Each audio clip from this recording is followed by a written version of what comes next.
welcome to another episode of the Odd Lots podcast. I'm Joe Weisenthal. And I'm Tracy Alloway. So, Tracy, this is a special episode of the podcast that we actually recorded at a recent conference. That's right. We recorded it live at the Freightwaves Future of Supply Chain Conference in Northwest Arkansas.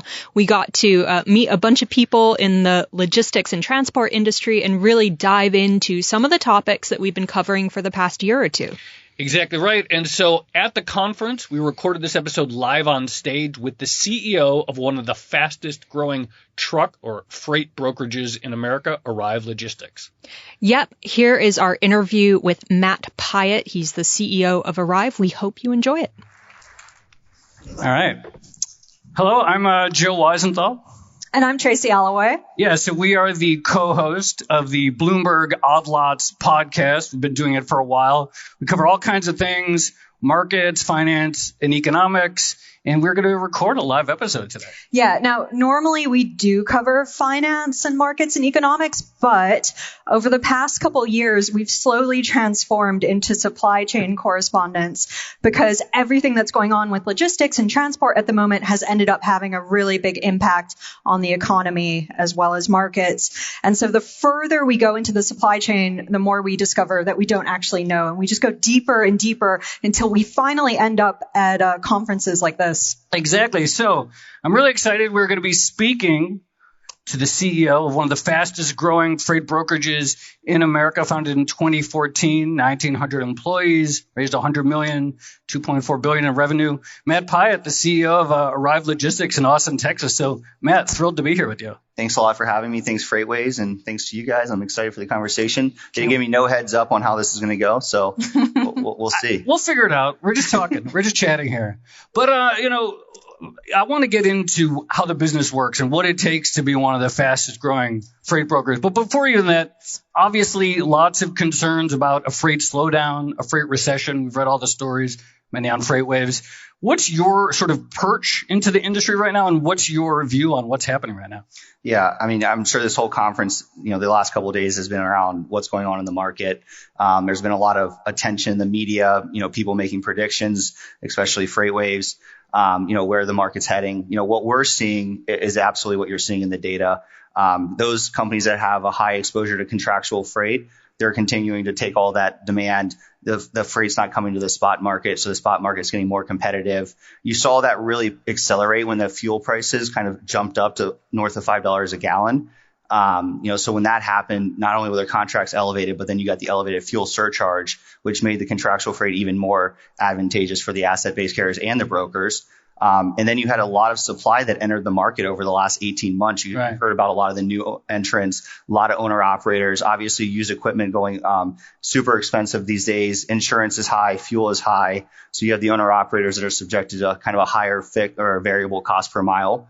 And that's really driving, a lot of competition in the spot market. And ultimately, it will be a really challenging market for any company, whether it's a broker or an asset that is, thriving in the spot environment. So, really what we're looking at is how do we balance our portfolio?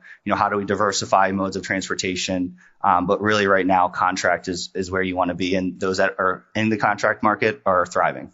Just on the rates question, I mean, the debate seems to be, is this a capacity issue? Lots of new entrants into the market when spot rates were really high. Or does this reflect some sort of genuine slowdown in consumer demand? Can you give us your gut take on that issue? I mean, there's 100 different data points that you can kind of follow, and we look at all of them, and obviously you can track all of them here as well.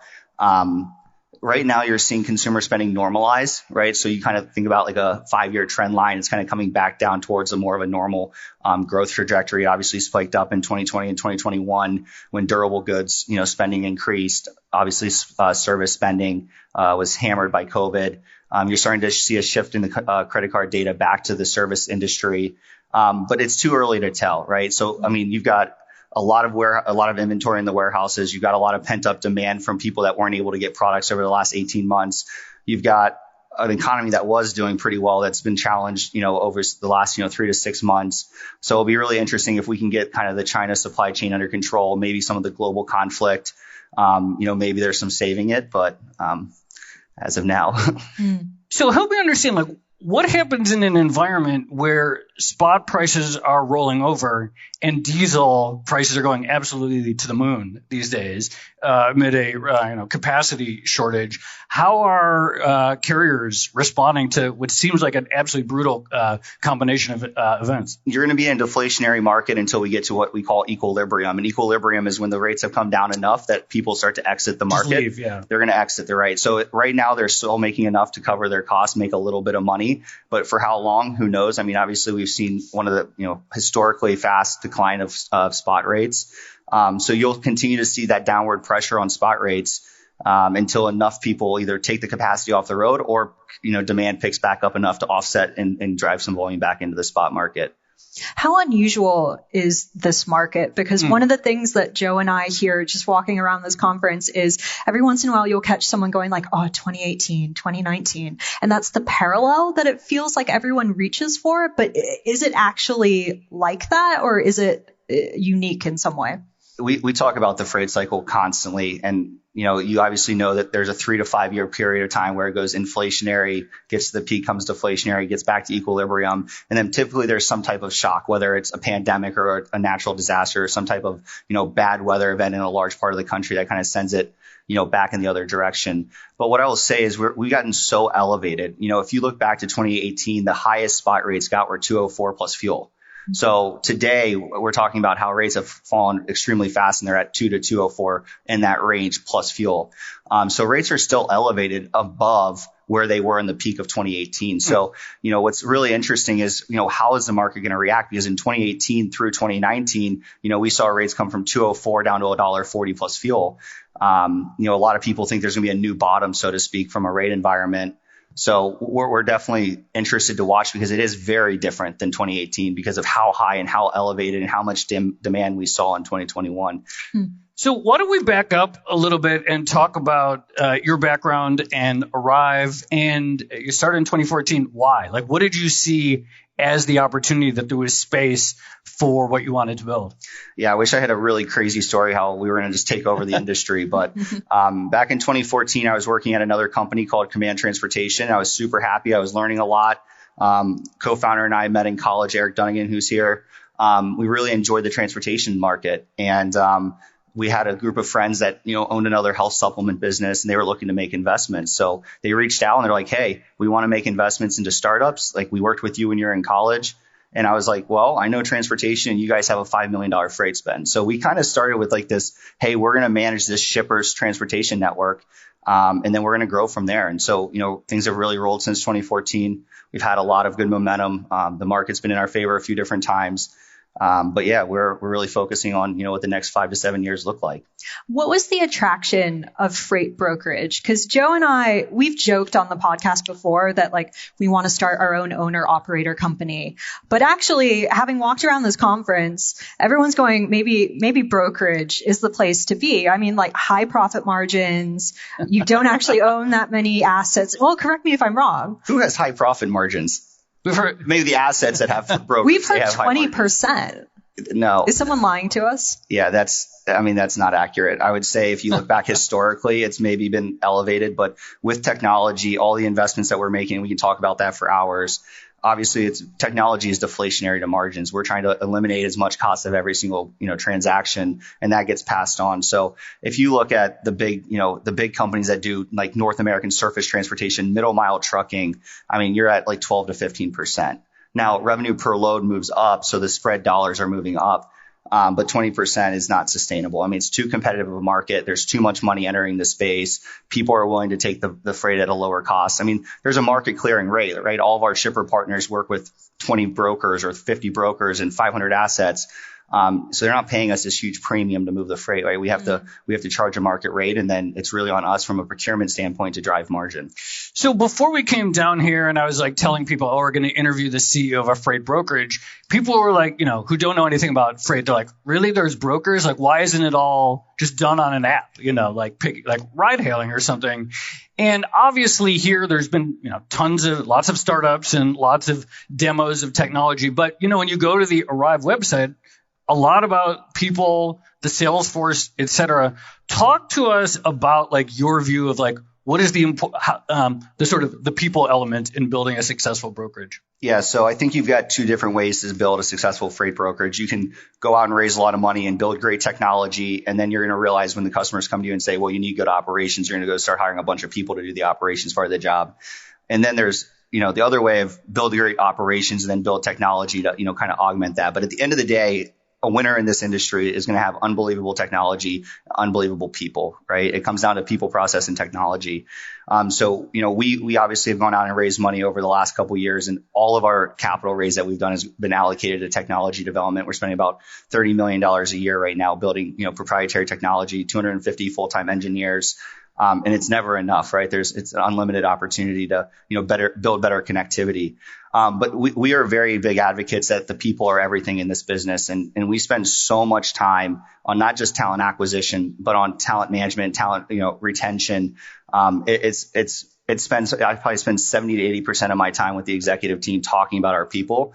And then obviously the rest was strategy and technology, but it is the difference. And at the end of the day, we're business services. People come to us because they want to move their freight from point A to point B, and they want to do it with least amount of friction as possible. So the people are a big part of that.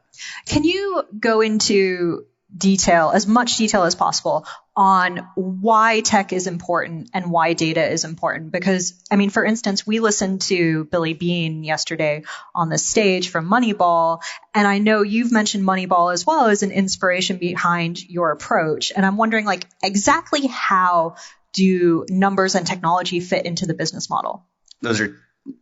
I can answer two different questions there. One is how is Billy Beane and Moneyball relevant to our business model? And then how is technology? And I'll start with technology, and then we can go to Moneyball if you want. So technology is everything. We look at technology in three different pillars. You've got customer interaction. So basically, how are we connecting to our customers? How do we make that a more seamless transition? A large enterprise shipper has very different needs than an SMB shipper, right? So we want to build different technology. We want to have the ability to interact with them differently. They care about different metrics and on-time percentages and different ways of getting quotes. So it's all about how do we connect them and make that experience seamless. And then the second of the third pillar is around the carrier side. And you've heard a lot about the apps, and you just asked, why isn't it all automated? Well, if you could get all 500,000 plus carriers to use the same system, it would be pretty easy to automate this industry. But I can tell you, we've got carriers that refuse to do anything but over the phone. Then we have carriers that only want to use our app. We have carriers that only want to go onto a web portal. We have carriers that want to use GChat and Slack and all different modes of communication. So our technology is how do we connect with every single one of our providers to drive the most efficient connectivity between us and them. And then the third pillar of technology, and obviously very important to the future of our industry, is internal technology, is how do we operate? How do we make our operations more efficient? I think 5 years ago, 10 years ago, they would tell you 3 loads per day per head was the gold standard in transportation. And that number is just not sustainable. You've got to get your fixed costs down. So you've got to build technology that augments what a person can do. A person's job is to build relationships, to problem solve, to proactively communicate, to build good relationships, and to expand the business. The technology's job is to do everything else, whether it's decision support, pricing support, whether it's matching the right carrier to the right load every single time. It's all about the different things that we can do internally that humans were typically doing, and we can take that part out of the process, and that allows us to have more transactions per day per employee, which ultimately lowers our cost per employee, which ultimately lowers the margin because we can go in more competitive and drive more volume. Oh, Moneyball? Moneyball is a longer question, but I'll answer it as quickly as I can. One of the things that we've done that's really, really unique is, like I said, we started from an operational standpoint. We were all about building the best operations that we could build. So we didn't have great technology at the beginning, but we perfected the art of hiring, training, and retaining. And so we have 5 cohorts. So we have new customer sales, new carrier sales, new customer, then within customer, you have SMB, mid-market, and enterprise, new carrier, then you have carrier based on wallet size, and then you have corridor, which is OD pair, origin, destination, city to city, how often we're running it. So we've basically figured out all of the math behind every single one of those cohorts. We've never missed a monthly projection from a load per day perspective. Our investment banks actually told us we have the most predictable, defensible financial projections they've ever seen because it's detailed down to the actual person's name. And then future hires are by cohorts, right? So we know how many people to hire, what their productivity is going to be, what the turnover is going to look like, what our retained accounts are going to be, what the growth on those retained accounts are going to be, how many people we need to hire to fill those orders on the carrier side, how many people we need to hire on the operations side. So it's just one big financial model that we've created. And the good thing about it is every single month, it gets better because every single person's another data point. So month 18 of person Y is another data point for that, 18th month tenure on the customer side of the business. So it just continually gets better and better. So that's kind of the whole Moneyball approach and the predictability. And then what we do is we overlay technology gains. So it's like, okay, on a baseline of 100% magical achievement on the carrier side, that was in April of last year. We're now at 162%. So that's a 62% increase in productivity across all tenure bands. So that's kind of how we're underwriting our return on our investment because we know what our cohorts were doing before and we can constantly monitor and see how they're improving each and every quarter as we build more and more technology. So how do you succeed as a broker, or what do you look for in the characteristics of someone who comes to work for you, and what do they have in them that makes them thrive at Arrive? If you would have asked me that 5 years ago, it was a very different answer. I mean, people today are very different coming out of college. I mean, we'll hire 800 people this year and 750 of them come out of college. So what I would tell you is we look at it by role. So one of the things that we talked about is hire, train, retain. Within hiring, we have profiled, we looked at every single university, everything you can look at. We know everything, like where to go to get the best talent for each and every role, whether it's customer sales, operations, or carrier sales, because they're completely different jobs. On the customer side, it's a little bit longer of a sales cycle. So it's, you're selling into a transportation manager, someone that's probably got a 4-year degree, someone that's, has a supply chain major. So you're having to sell it a different type of sales process. On the carrier side, you're selling into, with us, our core carriers have 12 to 1,000 trucks. We do some with the smaller market, but we've built all of our technology and our capability around the mid-market fleet. So you're talking to someone that, is probably sitting in an office that's managing their carrier. So you're trying to build that relationship. And then operations, it's all about proactive communication. It's all about customer service, right? At the end of the day, the operations people, when we ship for a big shipper, they look at Arrive based on the experience that they have with their rep that's managing the day-to-day of that account. So it's super imperative to hire and train people to be like unbelievably good at that. You said it used to be different. What's that? You said it used to be different.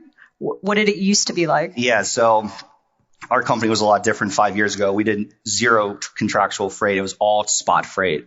And that was how we got off the ground. It was just, LFG, like aggressive sales culture, run through a wall, do it again, land a customer, grow a customer.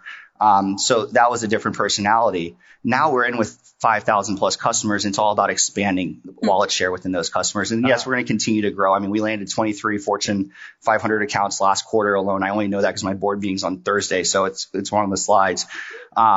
But it's really about like maturing as a business, building out unbelievable operations, building out best in class technology. So it's just a different profile of people that are successful. How do you manage that culture change? Because in some respects, it kind of reminds me of what happened on Wall Street, right? Because in the 1980s, I mean, even up until the 2008 financial crisis, there was a certain type of trader who was typically quite aggressive, quite competitive, very sales focused, that sort of thing. And then in recent years, technology has come in and changed the market. It feels like the requirements for what it takes to succeed have changed quite a lot. So how do you manage that transition from a people perspective? Yeah, I mean, culture and engagement is huge. We never even talked about talent management 7 years ago when we started the company. We didn't even know what that was. We didn't have a single person in HR until we had 150 employees. And now it's a huge part of our differentiation strategy. So what I would say is, we've really focused on talent management. We've really focused on how do we build people. The people that we're getting today care about their career. They care about upward mobility. They care about seeing the progression in job titles and base salaries and earning opportunities and roles and responsibilities. So we as an organization have had to kind of take that aggressive sales culture and marry it with what people are looking for today. And honestly, there's been turnover, right? And that's just part of scaling a business. And, some people are able to adapt and some people are able to join and be a part of the new forward-looking momentum. And then other people wanted to be what it used to be, 100% spot, aggressive, and those people don't ultimately make it. So, but from a culture standpoint, we try to, appeal to every single type of person. We still have really good, hungry salespeople, but we now have a lot of technology people, and technology people look for a lot of different things than a salesperson does. So how we're involved in the community, how we're doing career development, how we're going and bringing speakers in, how we're doing, extra, happy hours for the salespeople because they love that, extracurricular sports. So we're trying to do everything to appeal to a bunch of different subsets of the employee base, whereas before it was kind of like one personality. Can we go back to the question of the limits to technology and the limits to apps. And so, like, what are the things right now in your business that simply you just can't do it from an app? And what is the employees, the sales force, like customer service, like what do they pick up and what do they do on a day-to-day basis that just can't be done via technology yet? Well, we move 4,500 truckloads a day. Okay. And we don't do anything on an app. So I guess a lot. But can't be done on a website or a web portal. Yeah. No, there's obviously a lot. At the end of the day, getting in front of customers, getting in front of carriers, understanding what they're looking for. Every carrier has 100 brokers calling them, right? So how do you differentiate? How do you build that relationship? How do you offer them the right load every single time? Because so many people can call a carrier and be like, hey, I know you want Dallas to St. Louis, but not knowing they don't want a night delivery, not knowing they don't want a certain commodity, not knowing that they don't want a certain weight, not knowing they want the 15 different characteristics of every single load that's different. And there's actually more than 15, it's like 40. But, it's really, really focusing on how do you bring the right opportunity to every single one of your customers and carriers. And that's really hard to do on an app. Now, we're doing as much as we humanly can, but that also obviously means that the customers need to be integrated into the app and that the carriers need to be integrated into the app. And there's a lot of pushback on that side as well. So we're automating as much as we humanly can, as fast as we can, because we're obviously focusing on driving rep level productivity, and automation is the best way to do that.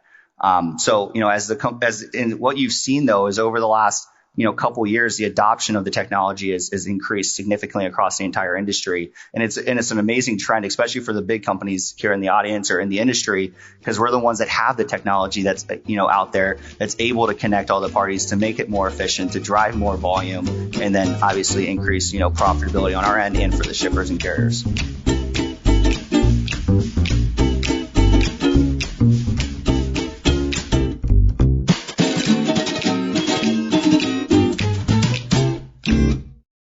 As technology advances, how do you maintain a balance between price and quality? Because it feels like, if I'm a potential customer and I go on an app or a portal or whatever, it feels like there might be a tendency just to look at price and be like, who's going to do this the cheapest, right? And how do they actually understand who is reliable as a service provider?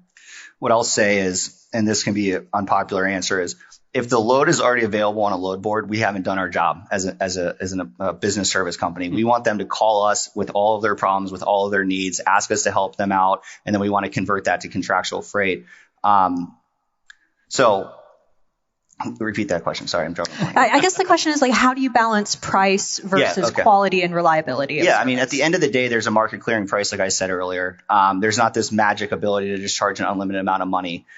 So really it comes down to, hey, who is a person that we know can get it done? A lot of these shippers, they actually look at pricing on an RFP what's like a landed cost adjustment, which is like how often did that carrier give back the load? How much do they charge us in accessorials? What did the late deliveries cost us? So really making sure that you're focusing on best in class service will allow you to have a little bit more pricing power. But at the end of the day, it's a competitive marketplace. I mean, there's 20,000 brokers, there's 500,000 assets. Everyone wants the business. Everyone wants to grow. So it really comes down to how do we build that relationship and how do we get in front of them and offer the best solution? Going back to the macro environment, and one of the conversations has been this gap between spot and contract rates. And so what do you see? How does that close and in what direction? And how does that affect the business right now?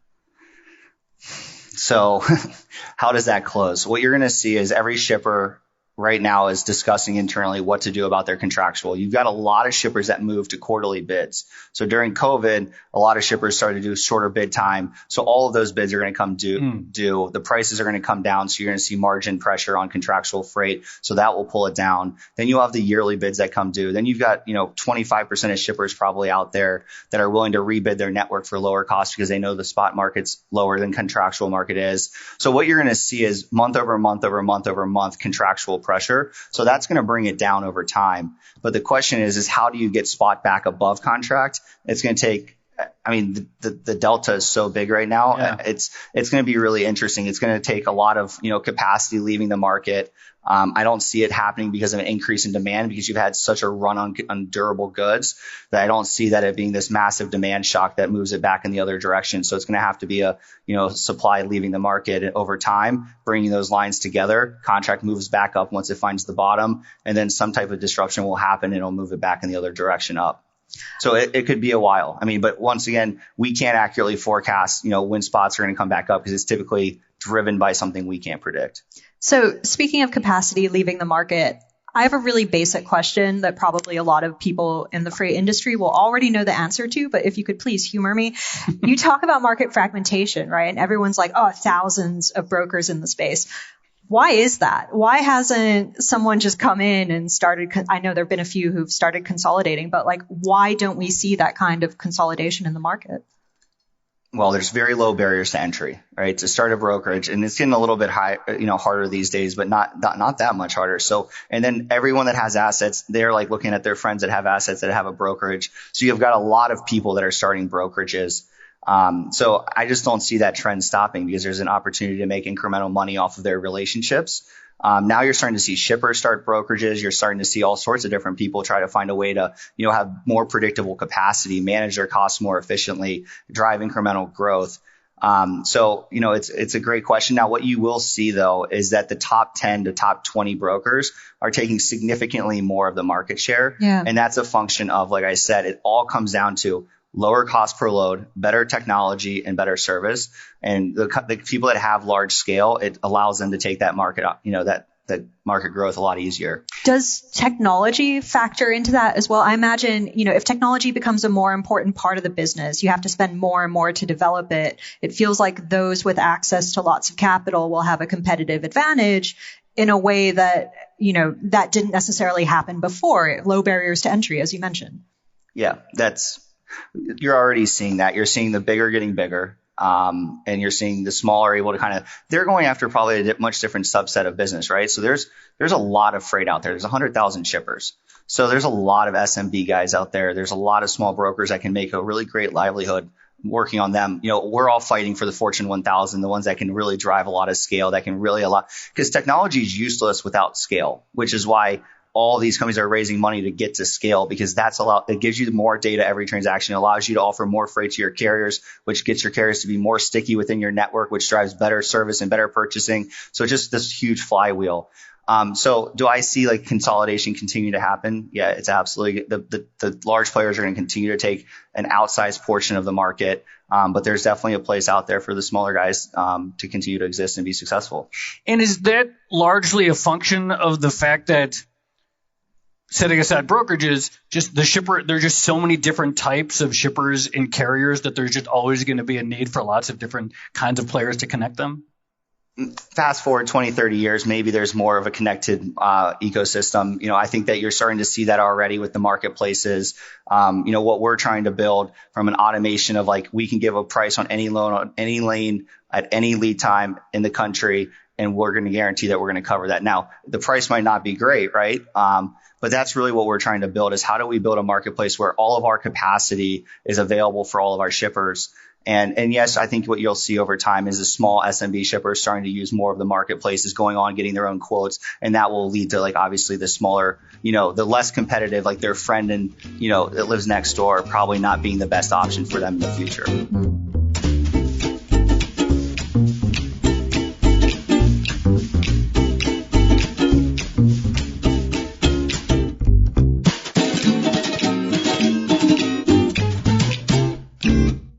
I have a slightly weird question, but again, if you could just humor me. There is an executive on the stage yesterday who was talking about supply chain congestion and just general chaos that we've seen over the past couple of years or so, and talking about the need for cooperation in the market. And when I think freight brokerage, I don't necessarily think kumbaya, everyone's going to cooperate. I think cutthroat competition, everyone going after each other, winner takes all kind of thing. Is there opportunity or space for working together to try to make things more efficient? Yeah, I mean, the supply chain is a lot bigger than what we play in at Arrive is middle mile trucking, right? Full truckload, middle mile. The supply chain is so much bigger. You've got the international component, you have the air component, you have the drayage, you have the warehousing, you have the transloading facilities, you've got final mile, middle mile, LTL. So I definitely think that, you're going to see a lot more collaboration. Now, what you're seeing also is that the big companies are buying those capabilities. I mean, we've all seen the big steamship lines and some of their, acquisitions they've made recently. So I think you're going to continue to see where they're trying to make it a seamless, seamless transaction for the shipper where they're getting one bill of lading. So they're going to partner with different parts of the supply chain to be able to do that. So I definitely think you're going to continue to see it, but I also think you're going to see more acquisitions and kind of like creations of companies that can do way more of the supply chain instead of just being one part of it. And by bringing all that together, the thesis would be better connectivity, cost savings, productivity, et cetera. Will you be an acquirer? We just did our first ever acquisition. It was a small one, about $30 million of revenue, not of cost. And what I would say is we're going to be opportunistic. Like we are really, really good at middle mile trucking. Like we love the middle mile. It's a huge space to play in. And so we bought a cross-border asset. And cross-border is an awesome opportunity for us. We've integrated the company over the last 90 days. We just had the 90-day update on Monday. Things are going amazing. So that's been a good experience for our executive team to learn how to do M&A and to do a tuck-in. And we've, already put them into all of our silos within the organization. So that's been great. So we're going to continue to look at some opportunities. And then when we look out 5-7 years, there's a lot of things that we're looking at, large trailer pools, things of that nature. Shippers want assets. They want the ability to have drop trailers on their yards. I mean, we do, 15 to 20% of our freight is drop trailer, but it's not our trailers. It's our partner carriers, right? So having the ability to have trailer pools is a huge differentiator. Wait, what's a trailer? I need to back up. This is outside of my knowledge.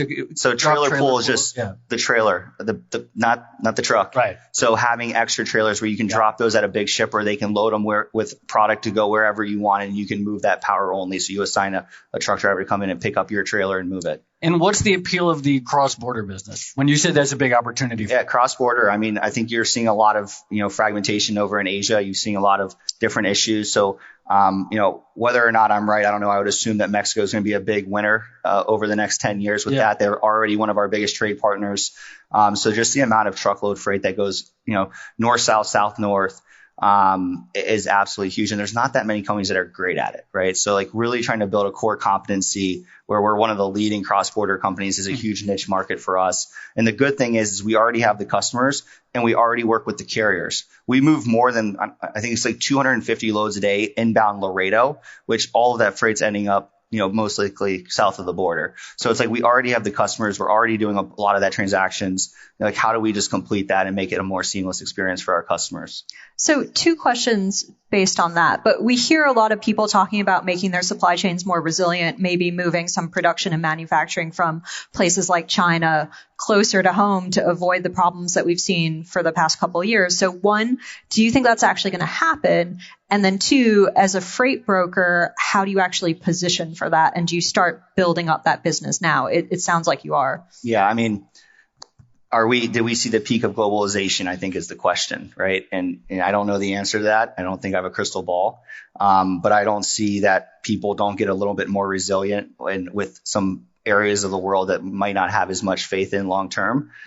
So I don't see how people don't diversify their supply chain a little bit over the coming years. But there's a huge cost to that. And we understand, there's a lot of infrastructure already set up in Asia and it's a huge, investment. I mean, obviously you've seen Intel making that $100 billion commitment between a few different cities in America. So I think you'll continue to see that. And as a freight broker, it's great. We love when more manufacturing is in America or North America, Canada or Mexico, in the North America. But, I think that the way you prepare for that is you buy those capabilities, you build those capabilities, you have the capacity. And so all of that freight that's moving in Asia will hopefully come back to this part of the world. And that's just going to increase the demand in our marketplace. Some of that will go rail, some of that will go, to us. So obviously, like the last 2 years have been totally unprecedented for basically everyone in the industry. And one of the questions, of course, is will it change the global geography of supply chains? Are there any other things that you see that happened in the last 2 years, changing ways of doing business in response to all the ups and downs that will persist post-pandemic that's going to permanently sort of change the way this business operates? I mean, you can make assumptions, right? Because you would assume, I think you saw a lot of companies that ran really lean inventories. Now you're going to say, are they going to continue to run with inflated inventories? Forward deployment of inventory, how are they going to continue to expand warehouse footprint? I mean, those are all real expenses. And as we know that, we're all about driving, as a public company, not us, but as a lot of public companies, it's all about the bottom line. Yeah. And, a lot of those investments are expensive. So it will be interesting to see how it plays out. I'm not going to, take a guess out of my crystal ball how many of those things don't get reversed, but it'd be interesting. It's going to be interesting over the next couple of years. So speaking of the past couple of years, I mean, one of the things that's happened is that attention has been focused on supply chains, possibly like never before. And I know Craig Fuller from Freightwaves was making this point yesterday, but he was basically saying that it's almost like what you saw with fintech post the 2008 financial crisis. People saw what was broken in the system, started talking about solutions to fixing it, and there was lots of interest from the markets. So from venture capital, private equity, just lots of money flowing into that space. Is that something that you see potentially happening now? I think it already has happened. In fact, you can find some pretty good information, I think, on Freightwaves about how much capital has been deployed into the supply chain industry over the last couple of years. Do I see it slowing down? No. I mean, if you even just look at the financial markets, I mean, there's so much dry powder in private equity, whether it's going to logistics or, fintech or whatever. There's just so much liquidity out there in the market that needs deployed into quality companies. And, in transportation, there's a huge opportunity. There's a lot of fragmentation. Investors love big TAMs. And this is probably one of the biggest TAMs there are. There's a lot of fragmentation. There hasn't been a lot of technology until, the last 5 to 10 years. So I do think you're going to continue to see a lot of companies that have a thesis around, consolidation or supply chain or software that supports the industry. I think one of the most surprising things for me still, and even hearing you talk about like, there's so many players that just want to do by phone. And we've heard the word fax machine multiple times over the last couple of, I don't know if that's still a thing, but why is there still so much reluctance on the part of some players to move on? And why is there so much that's still done by what feels like, pretty ancient tech at this point?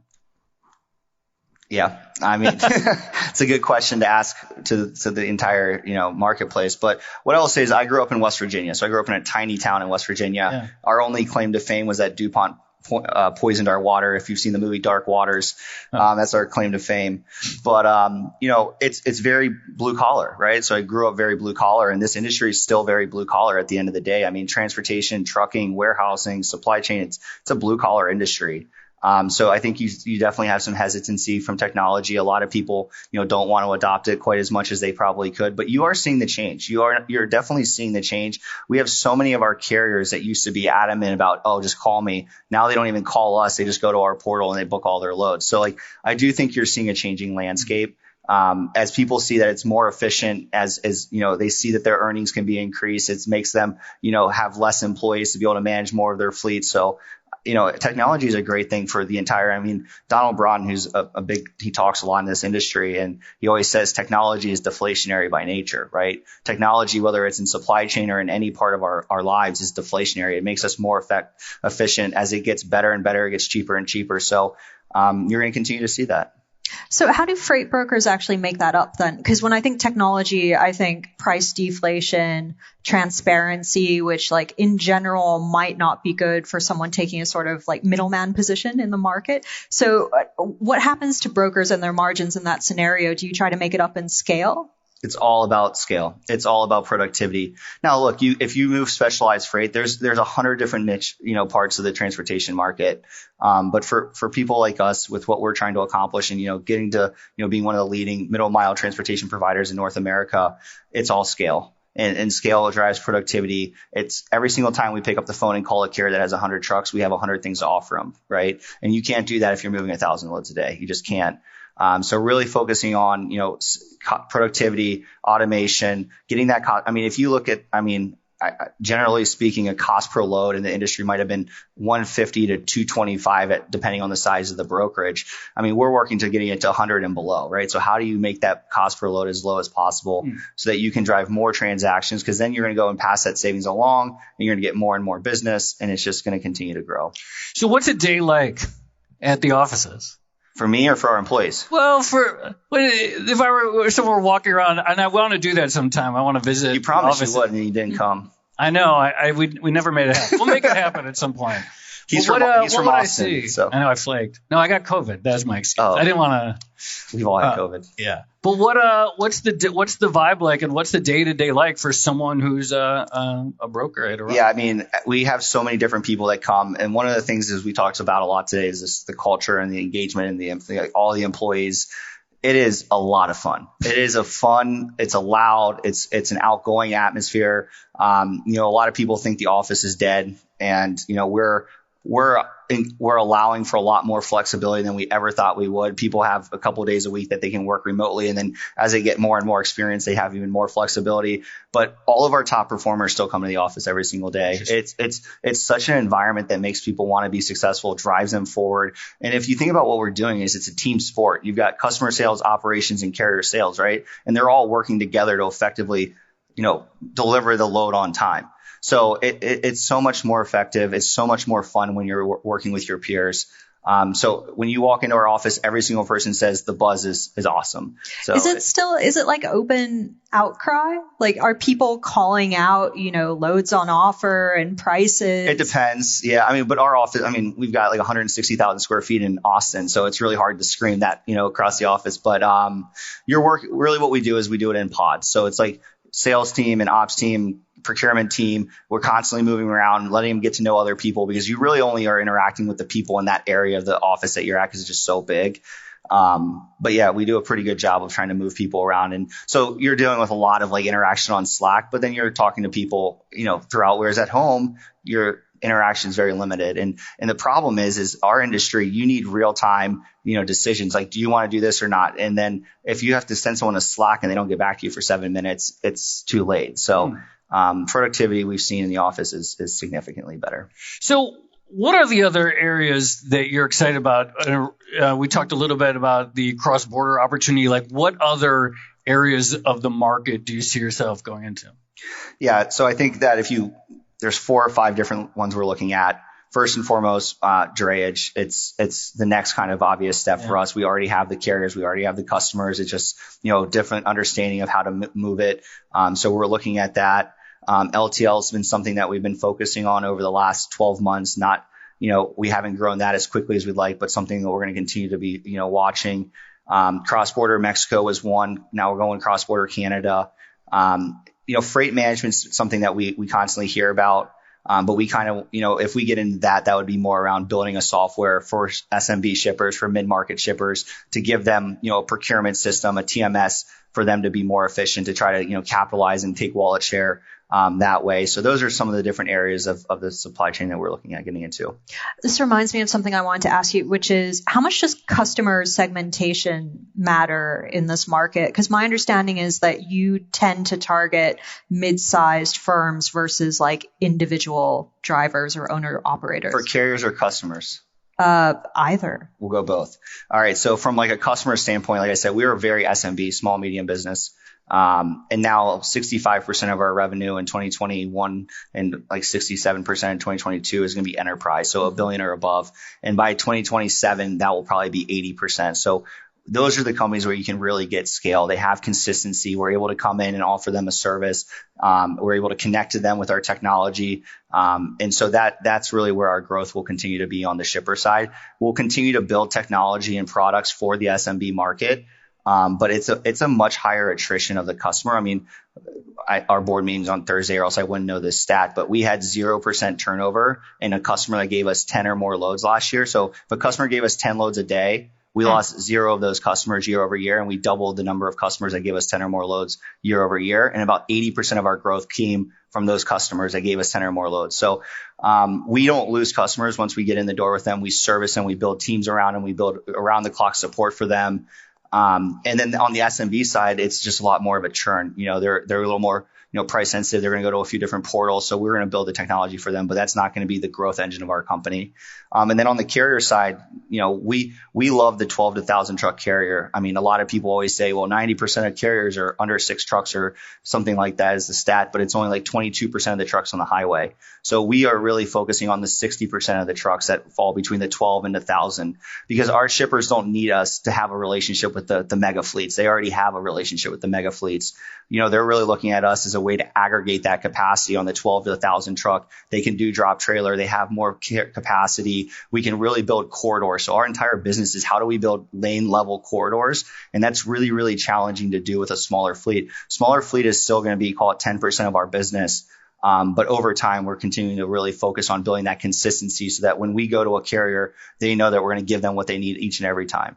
This might be sort of a naive question, but you mentioned SMBs perhaps looking at multiple portals. How wide can the spreads be? Or, a quote for a lane, Dallas to LA, Dallas to Joliet or something. How wide can the potential price difference be? Yeah, so I know Freightwaves has a pricing tool, but I'm going to reference one of their competitors is, DAT's got a pricing tool. And on there, you can see shipper to carrier rates. And then you can see broker to carrier rates. And there's a 25% band, a 50 band, and a 75 band. And that delta can be really significant. I mean, depending on the lane and how volatile it is, let's just make up a lane. LA to the Midwest in Q4 during peak retail season, the best broker might be paying, I'm just making it up, $2 a mile. But there's the top quartiles paying $3.50 a mile. So across that many miles, there's huge deltas, right? And it all comes down to your personal network as a transportation provider. Like that's why we talked about our corridors. We have to know where our capacity is,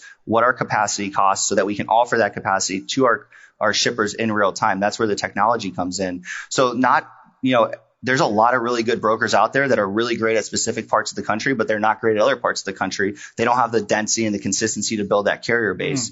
So really focusing, so that's why having multiple providers is the prudent thing to do, because not everyone can be the best at everything. This is actually something I want to ask about pricing data as well. So Joe and I were playing around with the Freightwaves product yesterday, and I was trying to see how much we could earn driving a truck from Rogers back to New York. And I think it said something like almost $5,000, but obviously. For a reefer? I have no idea. That's an expensive drive. Right? Well, we're worth it, obviously, with all our experience. But the thing I wanted to ask is how realistic is that pricing data? When someone calls you up with a quote, are you actually going to get that rate, or can it vary between when you actually undertake the trip or not? So on the shipper side or the carrier side? Again, either. Okay. Sorry. I'm trying not to be detailed, but no, be as detailed as you want, please. Okay, so please. Let's just talk about from the carrier side. The carrier side, depending on the fleet. So if you're dealing with a carrier that's probably what I would consider driver dispatch, they're using all of the tools. They're using Truckstop and DAT and Freightwaves to get all of the market information. So every time they put an offer in, it's going to be at market or above rate for the most part, right? Unless they really need to get to somewhere. Got it. When you think about what we're trying to build, and I know everyone says the backhaul is dead, but when you've got 1,000 trucks or 100 trucks or 500 trucks, you still have empty miles. Really trying to find the right load for that carrier every single time. They're not going to try to get the market rate if it fits exactly what they're looking for. They might give you a 7% discount to the market, or they might give you a 10% or a 4%. So really finding that perfect load is an integral part of driving margins from the procurement standpoint. And then from the customer standpoint, to the question earlier, it just depends on let's just use Arrive as an example. Dallas to Laredo.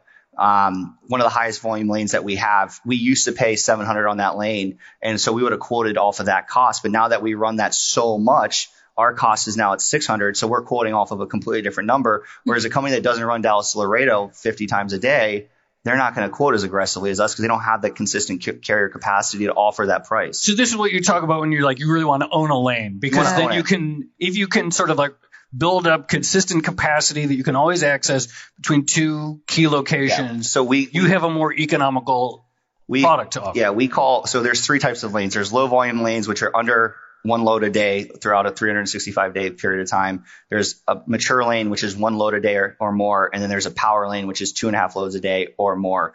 And we're constantly focusing on how much of our freight is on one of those mature or power lanes, right? If you look back 5 years ago, maybe 20% are on what we would consider mature or power. Today, it's like 75%. Wow. So that's how you drive a lot of margin expansions. You drive consistency, you drive procurement capabilities. You can then pass that savings on to your customers, and everyone wins because the carriers are getting what they're needing and the customers are getting their freight at a competitive rate.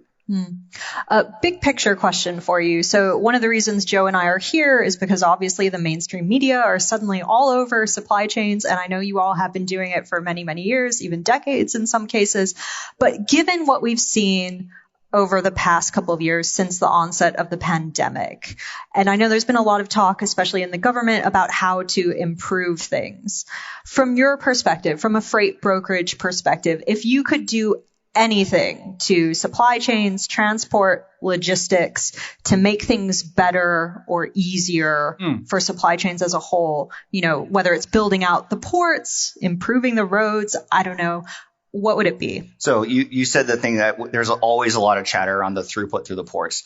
But we are very focused on the middle mile. So I'm going to talk about that part of the supply chain because I have a lot more intel into that. I think it's a lot about what we talked about is tech adoptions. How do we get every, shipper to be able to connect via rate APIs, to be able to get all of our updates via APIs, to be able to interact and not have to have a lot of the manual back and forth processes, which you're starting to see. And then on the carrier side is adoption of technology, right? It's getting the people, that live in West Virginia that where I grew up to, want to use the app, to want to use the portal, to want to put in the preferences, to want to be able to accept and reject via email rather than having to take a phone call and negotiate every single thing. So it's all around adoption of technology for the middle mile.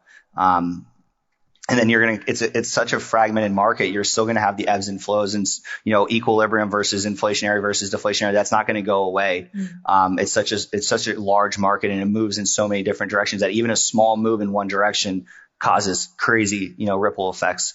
But I think technology and integration and connectivity between customers and brokers and carriers is going to drive to a much better experience for everyone. And is that just a matter of time? Are there policies that could accelerate that process of getting in technological alignment, or is it just like sort of slugging it out and one platform tries to win? Rolling out ELDs in 2018 was like crazy talk to a lot of assets. So I definitely think the industry lags a little bit. But once again, like I've said a lot, it's definitely catching up and it's happening.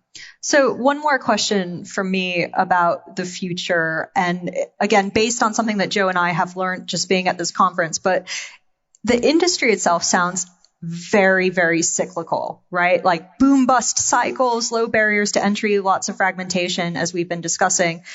Is it always going to be that way? Stole my question. Oh, I'm sorry. No, that's good. Yeah. Yeah. You would think that eventually with, autonomous technology and more trailer pools and more equilibrium from a capacity. So better efficiency at the shippers and the consignees. So to where it's not we always hear about the driver shortage, but really we just have a misuse of capacity, a lot of inefficiencies, 4 hours on every single load is at a shipper and consignee that's without a delay. So really focusing on those different things that can drive efficiency. I think that will take some of the cyclicality out of it, and that will make it more of a consistent volume play. But as long as there's continuing to be, capacity challenges, it's going to be cyclical. So obviously, Tracy and I are thinking of starting a freight brokerage after this. And you mentioned that whoever said there's 20% margins in this business are lying. But what can you get? Yeah, it depends on the type of freight, right? So when one of the things I always focus on with our investors and with our board is really spread per load. What is our cost per load? What is our spread per load? And what is our EBITDA per load? So from a percentage, if revenue per load is 3,000 because it's a longer length of haul, you're not going to make 15% on that. You're not going to make 450 forever. It's too competitive, right? So really like trying to triangulate and understand from a spread per load dollar where the industry is going to be over time. That's really what we focus on. So like to answer your question, we have long length of haul that can be as low as 5 or 6% margin. And we've got short haul that can be 20% margin, but the revenue is only 250. And then we lose on 10% of our trucks or our loads. So that's negative margins, right? So like from a blended out average, kind of what I think the market take rate that people constantly talk about is, getting to a world of like 10 to 12% margins and driving enough automation to be able to still drop 5% to the bottom. All right. So another question. for the brokerage we're going to start. I mean, our podcast is called Odd Lots. And so, we're obviously not going to be competing on like the really major lanes. We'll like leave that too. But like, are there big opportunities in the really small lanes that do not have, very much back and forth traffic, and maybe there's supply imbalances in one city versus a destination city? You sound like a board member. Yeah, it feels like there must be opportunities in those markets. You want to come to the meeting? Absolutely, I'd love to. Yeah. So one of the things that we do, and it's a great question, is we're not going to always be great at the high volume regional, because the large assets are super good at that, right? That is their wheelhouse. Right. As a broker, our average length of haul is almost 700 miles. So we're going after the tweener lanes, that 500 to 1,000, the long length of haul over the road driving is not what it once was. So we have to be good at those one-off lanes. We have to be good at those lanes that a lot of the assets don't want to build their network around. That's where our value comes in. So one of the things that we really constantly do is we basically look for arbitrage on what are lanes that, are hard for shippers to cover, but are easy for us to cover, right? That's what's a lane? So I used Dallas to Laredo earlier, right? So Dallas to Laredo, if you look at the shipper to carrier rate, there's about a 200, I'll just make it up, called $150 delta between shipper to carrier from broker to carrier. So there's margin opportunity there. Yeah. But Laredo to Dallas, if you overlay those two rates, they're almost equal. So that's a rate that there's not going to be a whole lot of opportunity to drive significant volume on. So looking at basically the market of where we can drive incremental margin because we have the right capacity at the right cost is a big part of what we do. So Joe, we just don't blindly quote everything. We need to develop an app or a web-based portal. Could do that. We need to identify some quiet lanes, preferably short haul, to maybe get 20% margins. And then we need to go head to head with Matt. The problem with short haul is you're making like $50 to $100 and your cost per load is going to be tough. So I wouldn't build a business on that. Right. So we just have a couple minutes left, but any sort of, I want to just go back to the macro situation. Like, what's your feel? Like, what are you watching for over the next few months? Mm-hmm. Yeah, I mean, obviously we're coming into produce season. We're coming into 100 days of summer. It's going to be really interesting to see what happens. Our service is going to continue to, gain market share over durable goods. Is there a pent up inventory of, people weren't buying autos because that industry has been really hit with the silicon issues? So we're just looking at all the things that we talked about earlier. It's too early to make a call on like what the future looks like in 12 months. But every single day, every single week, we feel like we're building more and more confidence in what our, 12-month, 24-month outlook looks like. But I don't want to go on record and make any crazy predictions, but it's definitely, there's a lot of variables. There's a lot of things moving around. And as of this minute, it indicates that we're going to continue to feel a lot of downward pressure on both spot and contract rates over the next 9 to 12 months. All right. Well, Matt Pyatt, thank you so much for participating in this live episode of the podcast with us. This is really fun. I learned a ton. Thank you. Thanks for having me. Absolutely. Yeah, and thank you to Freightwaves as well for inviting us over to be logistics and transport tourists for a couple of days. Yeah, super fun. Appreciate it. Thank you very much. Thank you.